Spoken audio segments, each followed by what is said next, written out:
ಸೃಜನ್ ಲೋಕೇಶ್ ಅವ್ರ ಮನೆಗೆ ಹೋಗ್ಬಿಟ್ಟು ಅವ್ರಿಗೂ ಯೂಟ್ಯೂಬ್ ಬಗ್ಗೆ ಟಿಪ್ಸ್ ಕೊಟ್ಟು ಬಂದೆ. ಪ್ಯಾಸಿವ್ ಆಗಿ ದುಡ್ಡು ಬರ್ತಿರ್ಲಿ ಅಂತಂದ್ಬಿಟ್ಟು ಏನು ಮಾಡಿದ್ವಿ, 3 ಪೋರ್ಷನ್ ರೆಂಟಿಂಗ್ ಮಾಡಿದ್ವಿ. ಗ್ರೌಂಡ್ ಫ್ಲೋರ್ ಇದೊಂದು 2 BHK ಇದೆ. ನೀವು ರೆವೆನ್ಯೂ ಪರ್ಪಸ್ ತಗೊಂಡ್ರೆ ಇಂಗ್ಲಿಷ್ ಕಾಂಟೆಂಟ್ಗೆ ಸ್ವಲ್ಪ ಅರ್ನಿಂಗ್ ಜಾಸ್ತಿ ಇರುತ್ತೆ. ಎಷ್ಟೋ ಜನ ಅಂತಾರೆ ನನಗೆ ಏನು ವಿಡಿಯೋ ಮಾಡೋದೇ ಗೊತ್ತಿಲ್ಲ ಅಂತ ಹೇಳ್ತಾರೆ. ಫೇಕ್ ಮಾಡ್ಕೊಂಡು ಒಂದೆರಡು ವಿಡಿಯೋಲಿ ಕ್ಲಿಕ್ ಆಗ್ಬೋದು, ಇಡೀ ಕಾಂಟೆಂಟ್ ಕ್ಲಿಕ್ ಆಗುತ್ತೆ ಅಂತಂದ್ರೆ ಚಾನ್ಸೇ ಇಲ್ಲ. ನರ್ಸರಿ ಶುರು ಮಾಡ್ದ ಒಂದು ಎಲ್ಲ ಸಸಿಗಳನ್ನ ರೆಡಿ ಮಾಡ್ತಾನೆ, ಅದ್ರ ವಿಡಿಯೋ ಮಾಡ್ಬಿಟ್ಟು ಇನ್ಸ್ಟಾಗ್ರಾಮ್ ಫೇಸ್ಬುಕ್ಕಲ್ಲಿ ಹಾಕಕ್ಕೆ ಶುರು ಮಾಡ್ದ. ಅವ್ನಿಗೆ ಆಲ್ ಓವರ್ ಕರ್ನಾಟಕದಿಂದ ಎಷ್ಟು ಆರ್ಡರ್ಸ್ ಬರುತ್ತೆ ಅಂತಂದ್ರೆ ದಿನ. ಆದರೆ ನೀವು ಕಾಂಟೆಂಟ್ ಕ್ರಿಯೇಟ್ ಮಾಡಿ ಫೇಮಸ್ ಆಗ್ಬೋದಾ? ಖಂಡಿತ ಆಗ್ಬೋದು. ಆ ಫಿಲ್ಮ್ ಸ್ಟಾರೇ ಬಂದ್ಬಿಟ್ಟು ಕಾಂಟೆಂಟ್ ಕ್ರಿಯೇಟರ್ಸ್ ಹತ್ರ ಮೂವಿ ಪ್ರಮೋಟ್ ಮಾಡ್ತಾರೆ ಅಂತಂದ್ರೆ ಯಾರ ಮೇಲು? ಕಾಂಟೆಂಟ್ ಕ್ರಿಯೇಟರ್ಸೇ ಮೇಲಲ್ವಾ? YouTube is powerful. 14 ವರ್ಷ ಕಾಂಟೆಂಟ್ ಕ್ರಿಯೇಟರ್, 1 ವರ್ಷಕ್ಕೆ 200 ಕೋಟಿ ಮಾಡ್ತಾನೆ. ಮನೆ ಕಟ್ಟಬೇಕಾದ್ರೆ ಪ್ಯಾಸಿವ್ ಆಗಿ ದುಡ್ಡು ಬರ್ತಿರ್ಲಿ ಅಂತಂದ್ಬಿಟ್ಟು ಏನು ಮಾಡಿದ್ವಿ, 3 ಪೋರ್ಷನ್ ರೆಂಟಿಂಗ್ ಮಾಡಿದ್ವಿ.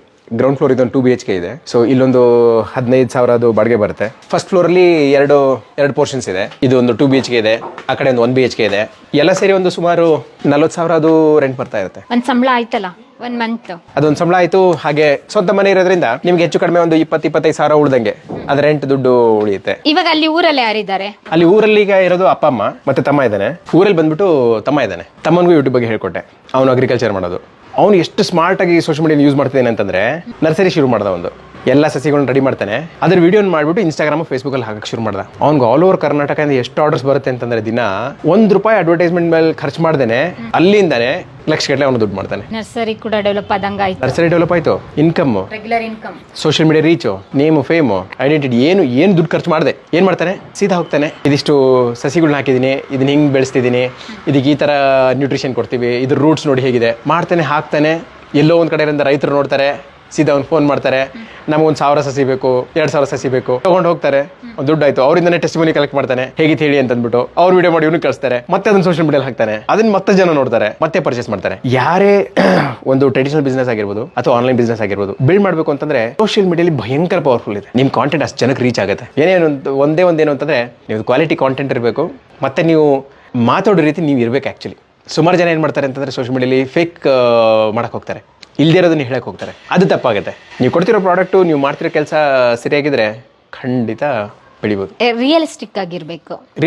ಹೌದು. ಫೇಕ್ ಇದ್ರೆ ಇವಾಗ ಆಡಿಯನ್ಸ್ ಯಾರು ದಡ್ರಲ್ಲ.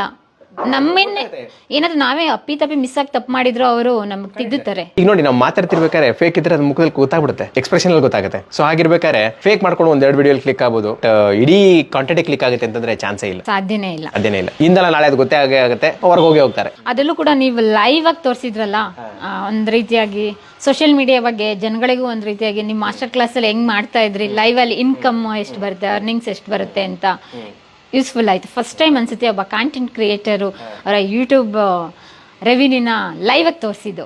ಎಲ್ರೂ ಹೇಳ್ತಾ ಇದ್ರು ಬಾಯಲ್ಲಿ ಇಷ್ಟು ಬರುತ್ತೆ ಅಷ್ಟು ಬರುತ್ತೆ ಅಂತ ಹೇಳಿ, ನೀವು ಮಾತ್ರ ಆಡಿಯನ್ಸಿಗೆ ಒರಿಜಿನಾಲಿಟಿ ತೋರಿಸಿದ್ರಿ. ನಾನು ಏನಕ್ಕೆ ತೋರಿಸಿದ್ದೀನಿ ಅಂತಂದ್ರೆ, ನಾನು ಇಷ್ಟು ಅರ್ನ್ ಮಾಡ್ತೀನಿ ಅಂತ ಹೇಳಕ್ಕೆ ಅಂತಲ್ಲ, ಎಲ್ರಿಗೂ ಎಷ್ಟು ಅರ್ನಿಂಗ್ ಪೊಟೆನ್ಷಿಯಲ್ ಇದೆ ಅಂತ ಹೇಳಕ್ಕೆ. ನಾವು ಮಾಡ್ತಿರ್ತೀವಿ, ನೀವು ಮಾಡ್ಬೋದು. ನಾವೆಲ್ಲೋ ನಿಮ್ಗಿಂತ ಜಾಸ್ತಿನೇ ಅರ್ನ್ ಮಾಡ್ಬೋದು. ನಾವೆಲ್ಲೋ 70-80 ಲಕ್ಷ ಒಂದು ಚಾನಲಿಂದ ಮಾಡಿರ್ಬೋದು. ಕೋಟಿಗಟ್ಟಲೆ ಮಾಡೋರಿದ್ದಾರೆ. ಯಾವುದೋ ಒಂದು ಹುಡುಗ ಸುಮಾರು 13-14 ವರ್ಷ ಕಾಂಟೆಂಟ್ ಕ್ರಿಯೇಟರ್, 1 ವರ್ಷಕ್ಕೆ 200 ಕೋಟಿ ಮಾಡ್ತಾನೆ. ಟ್ಯಾಕ್ಸೇ ಅಷ್ಟು ಕಟ್ಟಬೇಕಾಗುತ್ತೆ. ಸೊ ಹಾಗೆ ಕಾಂಟೆಂಟ್ ಕ್ರಿಯೇಷನ್ ಅಷ್ಟು ಪವರ್ ಇದೆ. ಬಟ್ ಯಾರ ಕೈ ಕೆಳಗೆ ಕೆಲಸ ಮಾಡಂಗಿಲ್ವಲ್ಲ. ರೆಗ್ಯುಲರ್ ಆಗಿ 1 ಮಂತ್ ಎಂಡ್ ಅಂತ ಬಂದಾಗ ನಮ್ಮ ಖಾತೆಗೆ ಜಮಾ ಆಗುತ್ತೆ. 23-24 ತಾರೀಕನಷ್ಟಲ್ಲಿ ದುಡ್ಡು ಬಂದ್ಬಿಡುತ್ತೆ ಯೂಟ್ಯೂಬ್ ಇಂದ. 21ನೇ ತಾರೀಕನಷ್ಟಲ್ಲಿ ಎಷ್ಟು ಅನ್ನೋದು ಗೊತ್ತಾಗ್ಬಿಡುತ್ತೆ. ಹೇಗೆ ಇಂಗ್ಲಿಷ್ ಕಂಟೆಂಟ್ಗೂ ರೀಜನಲ್ ಕಂಟೆಂಟ್ಗೂ ಹೇಗೆ ರೀಚ್ ತಗೊಂಡ್ರೆ ಹೇಗೆ, ಅದು ಸ್ವಲ್ಪ ಟಿಪ್ಸ್ ಟ್ರಿಕ್ಸ್ ನಮ್ಮ ಆಡಿಯನ್ಸ್ಗೆ ಹೇಳಿ. ನಾನು ಆಕ್ಚುಲಿ ಶುರು ಮಾಡಿದಾಗ ನನ್ನ ಐಡಿಯಾ ಏನಿತ್ತು ಅಂದ್ರೆ ಗ್ಲೋಬಲ್ ರೀಚ್ ಆಗಬೇಕು ಅಂತ ನನ್ನ ಐಡಿಯಾ ಇತ್ತು. ಸೊ ಹಾಗಾಗಿ ನಾನು ಏನ್ ಮಾಡಿದೆ, ವಾಯ್ಸ್ಲೆಸ್ ಚಾನಲ್ ಶುರು ಮಾಡಿದೆ. ವಾಯ್ಸ್ಲೆಸ್ ಮತ್ತೆ ಫೇಸ್ಲೆಸ್ ನಿಮ್ದು? Voiceless, faceless, only projects. So ಹಾಗೆ ಶುರು ಮಾಡಿದೆ. ವಾಯ್ಸ್ ಅದು ಇದು ಏನಿರೋದ್ರೆ ಅಂದ್ರೆ ರೀಚ್ ಚೆನ್ನಾಗೇ ಇತ್ತು. ಸೊ ಹಾಗಾಗಿ ಬಿಲ್ಡ್ ಆಯ್ತು. ಬಟ್ 2016 ಇಂದ 2018 ನೋಡಿದ್ರೆ ರೀಜನಲ್ ಲ್ಯಾಂಗ್ವೇಜ್ ಚಾನಲ್ಸ್ ಬಹಳ ಚೆನ್ನಾಗಿ ಗ್ರೋ ಆಗ್ತಿದೆ. ನೀವು ಕನ್ನಡ ಆಗಿರ್ಬೋದು, ತಮಿಳ್, ತೆಲುಗು, ಮರಾಠಿ, ಬೆಂಗಾಲಿ ಯಾವುದೇ ತಗೊಳ್ಳಿ. 2016 to 2018 ಆದಮೇಲೆ ರೀಜನಲ್ ಲ್ಯಾಂಗ್ವೇಜಸ್ ಭಯಂಕರ ಗ್ರೋತ್ ಇದೆ. ಈಗ ಯಾರೇ ಶುರು ಮಾಡಿದ್ರು ರೀಜನಲ್ ಲ್ಯಾಂಗ್ವೇಜಸ್ ಶುರು ಮಾಡಿದ್ರೆ ಗ್ರೋತ್ ಇನ್ನೂ ಚೆನ್ನಾಗಿರುತ್ತೆ. ರೆವಿನ್ಯೂ ಪರ್ಪಸ್ ತಗೊಂಡ್ರೆ, ನೀವು ರೆವೆನ್ಯೂ ಪರ್ಪಸ್ ತಗೊಂಡ್ರೆ ಇಂಗ್ಲಿಷ್ ಕಾಂಟೆಂಟ್ಗೆ ಸ್ವಲ್ಪ ಅರ್ನಿಂಗ್ ಜಾಸ್ತಿ ಇರುತ್ತೆ. ಯಾಕೆ ಅಂತಂದ್ರೆ ನಿಮಗೆ ವೈಡರ್ ಆಡಿಯನ್ಸ್ ಇರ್ತಾರೆ, ನಿಮ್ ಬೇರೆ ಕಂಟ್ರೀಸ್ ಇಂದ ನೋಡೋ ಆಡಿಯನ್ಸ್ ಇರ್ತಾರೆ. ಈಗ ಇಂಡಿಯಾಲಿ ನಮಗೆ 1,000 ವ್ಯೂಸ್ ಬರೋ ದುಡ್ಡು, US ಅಲ್ಲಿ 1,000 ವ್ಯೂಸ್ ಬರೋ ದುಡ್ಡು ಜಾಸ್ತಿ ಇರುತ್ತೆ. ಅಲ್ಲಿ ಒಂದು ಕಾಸ್ಟ್ ಆಫ್ ಪ್ರಾಡಕ್ಟ್ಸ್ ಇರ್ಬೋದು, ಕಾಸ್ಟ್ ಆಫ್ ಲಿವಿಂಗ್ ಇರ್ಬೋದು, ಎಲ್ಲ ಜಾಸ್ತಿ ಇರುತ್ತೆ. ಸೊ ಹಾಗಾಗಿ ನಿಮ್ಗೆ ಅಲ್ಲಿಂದ ಅರ್ನಿಂಗ್ ಜಾಸ್ತಿ ಇರುತ್ತೆ. ಬಟ್ ಅದೊಂದೇ ಫ್ಯಾಕ್ಟರ್ನ ಇಟ್ಕೊಂಡು ಕಾಂಟೆಂಟ್ ಕ್ರಿಯೇಟ್ ಮಾಡಬೇಡಿ ಅಂತ ನಾನು ಹೇಳೋದು. ಎಕ್ಸಾಂಪಲ್ ನಿಮ್ಗೆ ಹೇಳ್ತೀನಿ. ಈಗ ನೀವು ಕನ್ನಡದಲ್ಲಿ ಕ್ರಿಯೇಟ್ ಮಾಡಿದ್ರೆ ಕಾಂಟೆಂಟು, ಒಂದು ನಿಮ್ಮ ವಿಡಿಯೋನ ಒಬ್ರು 5 ಲಕ್ಷ ಜನ ನೋಡೋರು ಅನ್ಕೊಳ್ಳಿ. ನೀವು ಇಂಗ್ಲೀಷಲ್ಲಿ ಮಾಡಿದಾಗ ಮೇ ಬಿ 1 ಲಕ್ಷ ಜನ ನೋಡಿದ್ರು ಅನ್ಕೊಳ್ಳಿ, ಯಾಕಂದ್ರೆ ನಿಮ್ಮ ಭಾಷೆಯಲ್ಲಿ ನೀವು ಇನ್ನೂ ಚೆನ್ನಾಗಿ ಎಕ್ಸ್ಪ್ರೆಸ್ ಮಾಡ್ಬೋದು. ನೀವು ಹಂಗೆ ಕಂಪೇರ್ ಮಾಡಿದ್ರೆ ಹೆಚ್ಚು ಕಡಿಮೆ ಅರ್ನಿಂಗ್ಸು ನಿಮಗೆ ಅಷ್ಟೇ ಬಂದಂಗೆ ಆಗುತ್ತೆ. ನೀವು ವ್ಯೂಸ್ ಪ್ರಕಾರ ನೋಡಿದ್ರೆ ಇಲ್ಲೊಂದು 5 ಲಕ್ಷ ಬಂದಿರುತ್ತೆ, ಅಲ್ಲೊಂದು 1 ಲಕ್ಷ ಬಂದಿರುತ್ತೆ. ನಿಮ್ಗೆ ಯಾವತ್ತು ಯಾವ ನಿಮ್ಮ ಲ್ಯಾಂಗ್ವೇಜ್ ಪ್ಯಾಷನೇಟ್ ಅನ್ಸುತ್ತಲ್ಲ ಆ ಲ್ಯಾಂಗ್ವೇಜಲ್ಲಿ ಮಾಡಿ. ರೀಜನಲ್ ಲ್ಯಾಂಗ್ವೇಜಸ್ ಈಗಂತೂ ಪವರ್ಫುಲ್ ಸ್ಟೇಬಲ್ ಆಗ್ಬೋದು, ಬದುಕನ್ನು ಕಟ್ಬೋದು. ಬಟ್ ಏನು ಅಂತಂದರೆ ಮತ್ತೆ ಹೇಳ್ತೀನಿ, ಟೆಕ್ನಾಲಜಿ ಚೇಂಜ್ ಆಗ್ತಾ ಇರುತ್ತೆ, ಬೇರೆ ಬೇರೆ ಹೊಸ ಪ್ಲಾಟ್ಫಾರ್ಮ್ಸ್ ಬರ್ತಾ ಇರುತ್ತೆ. ಕಲಿತಾ ಇರ್ರಿ, ಲೆವರೇಜ್ ಮಾಡ್ತಾ ಇರ್ರಿ.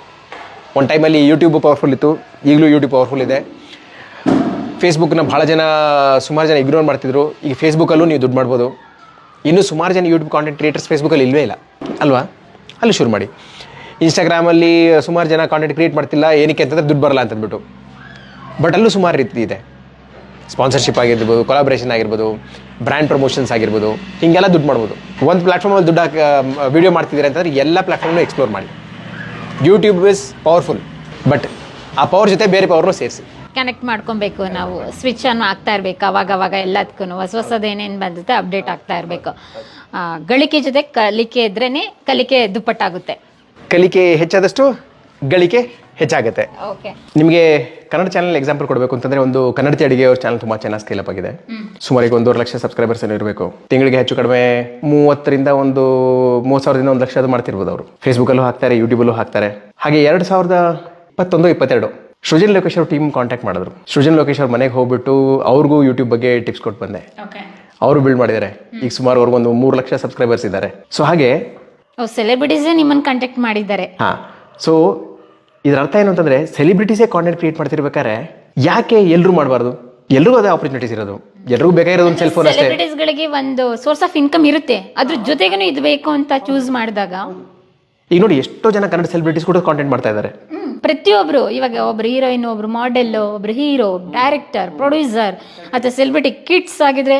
ಸೊ ಹಾಗಾಗಿ ಅವರೆಲ್ಲರೂ ಟೈಮ್ ಇನ್ವೆಸ್ಟ್ ಮಾಡಿ ಮಾಡ್ತಿರ್ಬೇಕಾದ್ರೆ ಅವ್ರದ್ದು ಬಿಸಿ ಶೆಡ್ಯೂಲ್ ಇರುತ್ತೆ. ಈಗ ನೀವು ಸೃಜನ್ ಲೋಕೇಶ್ ಅವ್ರು ನೋಡಿದ್ರೆ ಮೂವೀಸ್ ಇದೆ, ಅವ್ರದ್ದು TV ಶೋಸ್ ಇದೆ, ಸುಮಾರು ಇರುತ್ತೆ. ಅದರಲ್ಲೂ ಟೈಮ್ ತಗೊಂಡು ಅವರು ಯೂಟ್ಯೂಬ್ಗೆ ಕಾಂಟೆಂಟ್ ಕ್ರಿಯೇಟ್ ಮಾಡ್ತಿದ್ದಾರೆ. ಸುಮಾರು ಜನಕ್ಕೆ ಅದರಿಂದ ಕೆಲಸನೂ ಸಿಗ್ತಾ ಇದೆ. ಅವ್ರು ಅಲ್ಲಿ ವ್ಯಾಲ್ಯೂ ಆಡ್ ಮಾಡ್ತಿದ್ದಾರೆ. ಫಸ್ಟಿಗೆ ನಮ್ಮ ಮನೆಯನ್ನು ನಾವು ಸ್ಕೇಲ್ ಅಪ್ ಮಾಡಬೇಕು ಅಂದ್ರೆ ನಾವು ಕಾಂಟೆಂಟ್ ಕ್ರಿಯೇಟ್ ಮಾಡಿದ್ರೆ ಅದನ್ನ ನಾವು ದುಡ್ಡು ಮಾಡ್ಬೋದು, ನಮ್ಮನೆ ಸ್ಕೇಲ್ ಅಪ್ ಆಗುತ್ತೆ. ಎರಡನೇದು, ನೀವು ಮಾಡೋ ವಿಡಿಯೋಯಿಂದ ಎಷ್ಟೋ ಜನಕ್ಕೆ ಹೆಲ್ಪ್ ಆಗುತ್ತೆ.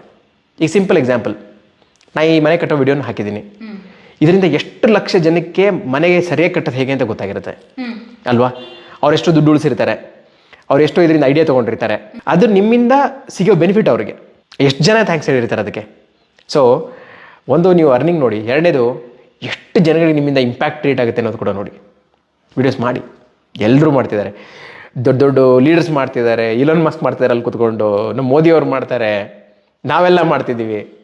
ನೀವು ಮಾಡಿ. ಇದನ್ನೇ ನಿಮ್ಮ ಆಡಿಯನ್ಸ್ಗೆ ನಾನು ಹೇಳೋದು. ಅಂದರೆ ಅದಕ್ಕೇನು ಯಾರಪ್ಪನ ಮನೆ ಸ್ವತ್ತು ಅಲ್ಲ, ಅವ್ರವ್ರ ಪ್ಲಾಟ್ಫಾರ್ಮ್ ಅವ್ರವ್ರು ಯೂಸ್ ಮಾಡ್ಕೊಬೋದು ಅಷ್ಟೇ. ಇವಾಗ ಇಲ್ಲಪ್ಪ ಆ ಪ್ಲಾಟ್ಫಾರ್ಮ್ಗೆ ಹೋದರೆ ಅಷ್ಟು ದುಡ್ಡು ಕೊಡಬೇಕು ನಾವು ಕ್ರಿಯೇಟ್ ಮಾಡೋದಕ್ಕೆ, ಆ ಥರ ಏನಿಲ್ಲ. Zero investment. ಎರಡನೇದೇನು ಅಂತಂದರೆ, ಈಗ ನಾವೆಲ್ಲ ಫಿಲ್ಮ್ ಸ್ಟಾರ್ಸ್ ಆಗಬೇಕು ಅಂತಂದ್ರೆ ನಾವು ಖರ್ಚು ಮಾಡಬೇಕು. ಇಲ್ಲ ನಾವು ಎಲ್ಲೋ ದೊಡ್ಡ ರಿಚ್ ಪೀಪಲ್ ಕಿಡ್ ಆಗಿರಬೇಕು, ನಾವಲ್ಲ. ನಾವು ಆ ಥರ ಎಕ್ಸ್ಪೆಕ್ಟ್ ಮಾಡೋಕ್ಕಾಗತ್ತಾ? ಈಗ ಇಲ್ಲ.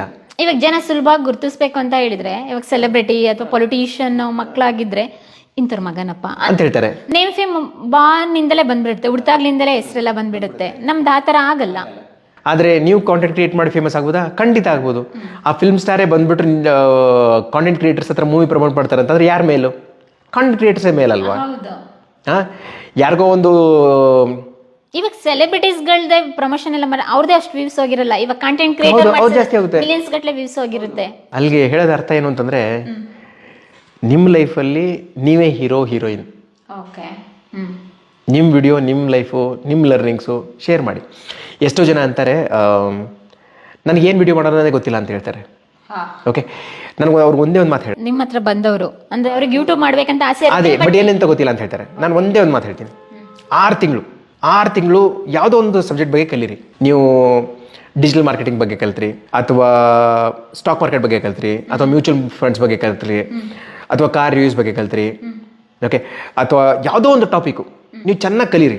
6 ತಿಂಗಳು ಬೇಕಾದಷ್ಟು ಟೈಮ್ ಅದು ಕಲಿಯೋಕ್ಕೆ. ಕಲ್ತ ಮೇಲೆ ದಿನ ಅದ್ರ ಬಗ್ಗೆ ವೀಡಿಯೋಸ್ ಮಾಡ್ಬೋದಲ್ಲ. ಎರಡನೇದು ಏನಾಗುತ್ತೆ, ನೀವು ಕಲಿತಿದ್ದೀರಾ, ವಿಡಿಯೋ ಮಾಡ್ತಿದ್ದೀರಾ, ನಿಮ್ಮ ಕಲಿಕೆ ಇನ್ನೂ ಹೆಚ್ಚಾಗುತ್ತೆ. ಅದ್ರ ಜೊತೆಗೆ ನಿಮ್ಗೆ ಅರ್ನಿಂಗ್ಸು ಬರುತ್ತಾ. ಈಗ ಸಿಂಪಲ್, ನಾನೇನಾದರೂ ಈಗ ಕಲಿಬೇಕು 2025 ಅಂತಂದರೆ, ಸೇ ಫಾರ್ ಎಕ್ಸಾಂಪಲ್ ನಾನು ಗೂಗಲ್ ಆ್ಯಡ್ಸ್ ಬಗ್ಗೆ ಕಲಿತೀನಿ ಅನ್ಕೊಳ್ಳಿ, 6 ತಿಂಗಳು ಟೈಮ್ ಹಾಕ್ತೀನಿ ಗೂಗಲ್ ಆ್ಯಡ್ಸ್ ಕಲಿತೀನಿ. ಗೂಗಲ್ ಆ್ಯಡ್ಸ್ ಕಲ್ತ ಮೇಲೆ ಅದ್ರ ವಿಡಿಯೋಸ್ ವಿಡಿಯೋ ಮಾಡಿ ಹಾಕಕ್ಕೆ ಶುರು ಮಾಡ್ತೀನಿ. ಯೂಟ್ಯೂಬಿಂದ ದುಡ್ಡು ಮಾಡ್ಬೋದು, ಫೇಸ್ಬುಕ್ಕಿಂದ ಮಾಡ್ಬೋದು. ಓಕೆ, ಅದಾದ್ಮೇಲೆ ನಾನು ಗೂಗಲ್ ಆ್ಯಡ್ಸ್ ಕಲ್ತಿದ್ದೀನಿ ಅಂತಂದ್ರೆ ನನಗೆ ಎಷ್ಟೋ ಜನ ಕ್ಲೈಂಟ್ಸು ಬರ್ತಾರಲ್ಲ, ಗುರು ನಮ್ಮದು ಸ್ವಲ್ಪ ಆ್ಯಡ್ಸ್ ರನ್ ಮಾಡಿ ಅಂತ ಹೇಳ್ತಾರೆ. ಹೌದು, ಎಷ್ಟು ರನ್ ಮಾಡ್ತಾರೆ ಗೊತ್ತಾ? ಒಬ್ಬರು ಕ್ಲೈಂಟು 1 ಲಕ್ಷ ಖರ್ಚು ಮಾಡ್ತಾರೆ ಅಂತಂದರೆ ಒಂದು ಆ್ಯಡ್ಸ್ ರನ್ ಮಾಡೋಕ್ಕೆ ಸುಮಾರು 8-10% ಆ್ಯಡ್ಸ್ ರನ್ ಮಾಡೋ ಏಜೆನ್ಸಿ ಕೊಡ್ತಾರೆ. ಅಂದರೆ 8-10,000. ನೀವೇನಾದರೂ ಒಂದು ಕ್ಲೈಂಟಿಗೆ ಒಂದು 10 ಲಕ್ಷ ತಿಂಗಳಿಗೆ ಖರ್ಚು ಮಾಡಿಸ್ತಿದ್ದೀರಾ ಅಂತಂದರೆ ಆ್ಯಡ್ಸ್ ರನ್ ಮಾಡಿಕೊಂಡು ನೀವು 1 ಲಕ್ಷ ಅಲ್ಲೇ ಮಾಡ್ಕೋಬೋದು. ಎಫರ್ಟ್ ಏನು? 6 ತಿಂಗಳು. 6 ತಿಂಗಳು ನಿಮ್ಮ ಲೈಫಲ್ಲಿ ಇದು ಬೆಸ್ಟ್ ತಿಂಗಳು ಅಂತ ಏನೋ ನೀವು ಕಲಿಯೋಕ್ಕೆ ಇನ್ವೆಸ್ಟ್ ಮಾಡಿದ್ರಿ ಅಂತಂದರೆ 5 ವರ್ಷದಷ್ಟು ರಿಸಲ್ಟು ನೀವು ಆರಾಮಾಗಿ ಪಡ್ಕೊಂಡ್ಬಿಡ್ಬೋದು. ಕಲಿತೀರಾ, ಇಂಪ್ಲಿಮೆಂಟ್ ಮಾಡ್ತೀರಾ. ಎಕ್ಸಾಂಪಲ್, ನನ್ನ ಯೂಟ್ಯೂಬ್ ಚಾನಲ್ ಮಾನಿಟೈಸ್ ಆಯಿತು, ಇನ್ನೂ ಯೂಟ್ಯೂಬ್ ಬಗ್ಗೆ ಜಾಸ್ತಿ ಕಲಿಬೇಕಂತಿತ್ತು. ಅದಕ್ಕಂತಾನೆ ಶ್ರೀರಾಮ್ ಇರುವಂಥ ಚಾನಲ್ ಶುರು ಮಾಡಿದ್ದು ನಾನು 2013 ಏನಕ್ಕೆ ಅಂತಂದರೆ ನಾನು ಯೂಟ್ಯೂಬ್ ಬಗ್ಗೆ ಚೆನ್ನಾಗಿ ಕಲಿಬೇಕು, ಬೇರೆಯವ್ರಿಗೆ ಹೇಳ್ಕೊಡ್ಬೇಕು ಅಂತಂದ್ಬಿಟ್ಟು. ಅದು ನಾನು ಕಲಿತಾ ಬೇರೆ ಹೇಳ್ಕೊಡ್ತಾ ಇವತ್ತು ಯೂಟ್ಯೂಬ್ ಕೋಚ್ ಆಗಿದ್ದೀನಿ. ನನಗೆ ಅವಾಗ ಐಡಿಯಾ ಇರಲಿಲ್ಲ, ಬಟ್ ಆಧಾರಿನೇ ಅಲ್ವಾ ಇಲ್ಲಿ ಕರ್ಕೊಂಡ್ಬಂದಿದ್ರು. ಅವಾಗ ಶುರು ಮಾಡಿದ್ದೇನಕ್ಕೆ ಯೂಟ್ಯೂಬಿಂದ ಒಂದು $100, $200, $500 ಅರ್ನ್ ಮಾಡೋಣ ಅಂತಿತ್ತು. ಈಗ ಅದೇ ತಾನೇ ಲಕ್ಷಗಟ್ಟಲೆ ಹೆಲ್ಪ್ ಮಾಡ್ತಿರೋದು. ಸೊ ಯಾವಾಗಲೂ ಒಂದು ಸ್ಕಿಲ್ ನೀವು ವಿಡಿಯೋ ಎಡಿಟಿಂಗ್ ಕಲಿತೀರಾ, ವಿಡಿಯೋ ಎಡಿಟಿಂಗ್ ಕಲಿಬೋದು. AI ಅಂತೂ ಈಗ ಭಯಂಕರ ಇದೆ, AI ಕಲಿಬೋದು. ಅಂದ್ರೆ ಕಲೀಲಿಕ್ಕೆ 108 ಮಾರ್ಗಗಳಿದೆ, ಚಾಯ್ಸ್ ಮಾಡ್ಕೊಳ್ಳೋದು ನೀವು ಚಾಯ್ಸ್ ಮಾಡ್ಕೊಳ್ಳಿ. ಫ್ಯೂಚರಿಸ್ಟಿಕ್ ಆಗಿ ಚಾಯ್ಸ್ ಮಾಡಿ. ಫ್ಯೂಚರಲ್ಲಿ ಏನು ಹೋಗಲ್ಲ. ಫ್ಯೂಚರಲ್ಲಿ ಸ್ಟಾಕ್ ಮಾರ್ಕೆಟ್ ಇದ್ದೇ ಇರುತ್ತೆ, ವಿಡಿಯೋ ಎಡಿಟಿಂಗ್ ಇದ್ದೇ ಇರುತ್ತೆ, ಡಿಜಿಟಲ್ ಮಾರ್ಕೆಟಿಂಗ್ ಇದ್ದೇ ಇರುತ್ತೆ, ಕಾಂಟೆಂಟ್ ಕ್ರಿಯೇಟಿಂಗ್ ಇದ್ದೇ ಇರುತ್ತೆ, ಕೋರ್ಸ್ಗಳಿರುತ್ತೆ, ಪಾಡ್ಕಾಸ್ಟ್ ಇದ್ದೇ ಇರುತ್ತೆ, ಕಾರ್ಸ್ ಬಗ್ಗೆ ಫೀಡ್ಬ್ಯಾಕ್ ಕೊಡೋರು ಇದ್ದೇ ಇರ್ತಾರೆ. ಈ ಥರ ಯಾವ್ದು ಫ್ಯೂಚರಿಸ್ಟಿಕ್ ಅನ್ಸುತ್ತಲ್ಲ ಅದನ್ನ ಕಲೀರಿ. ಈಸಿಯಾಗೂ ಕೂಡ ಅರ್ನ್ ಮಾಡ್ಬೋದು. ಕೆಲವೊಂದು ಟ್ರಿಕ್ಸನ್ನು ಯೂಸ್ ಮಾಡಿದರೆ ಸಾಕಷ್ಟೇ, ಅಂದರೆ ಇನ್ಫಾರ್ಮೇಷನ್ ಕೊಡೋ ಟ್ರಿಕ್ಸ್. ಓಕೆ, ನಿಮ್ಮ ಸ್ಟುಡಿಯೋ ನೋಡೋಣ, ಎಷ್ಟು ಇನ್ವೆಸ್ಟ್ ಮಾಡಿದ್ದೀರಾ?